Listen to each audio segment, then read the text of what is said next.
you have your favorite human right? Yeah, I know, of course, human rights are all, well, they come together, they are a system. If you are for human rights, then you are for all human rights, etc. We all know that. Or do we? I think we tend to think of human rights too much as a monolith, this one big, huge thing with human rights on it. But human rights are actually very diverse. It's an old system, clearly dating back, well, not quite a century ago in its current institutionalized form, but they have different, diverse genealogies.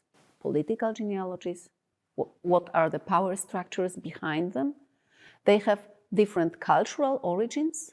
Most of them come from the European Western Northern Enlightenment, but it's saying that is not really saying much. And there are so many other approaches to human rights all over the world nowadays. They are different in terms of philosophical concepts that underpin them, from which the legal understandings come up, and they are marked by various practices of arguing and enforcement.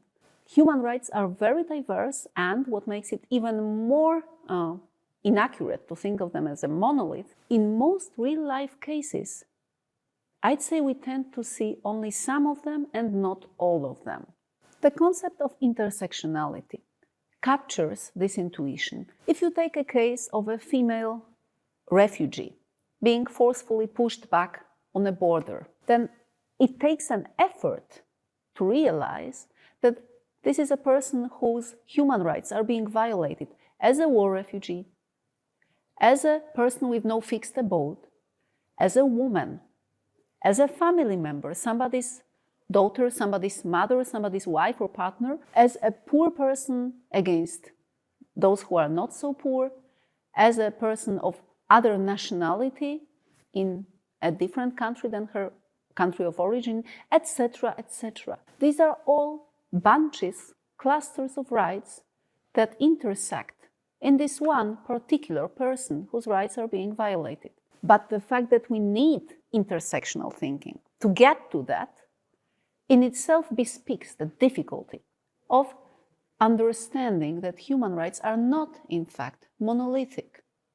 As it is, we are typically more engaged, more interested in, also more emotionally invested in some human rights than others. And this goes for individuals, but this also goes for social movements, organizations, institutions, and social groups. It is very difficult to be equally engaged in all the elements of the human rights apparent, alleged, supposed monolith. This is what I call an involvement. We are involved in some human rights more than in others. That is why it makes sense to speak of involvement patterns, patterns of distribution of our investment, emotional and cognitive investment, and also practical, active investment in some human rights and not in the others. These involvement patterns can be reconstructed for human rights debates, for human rights activism, for human rights violations also.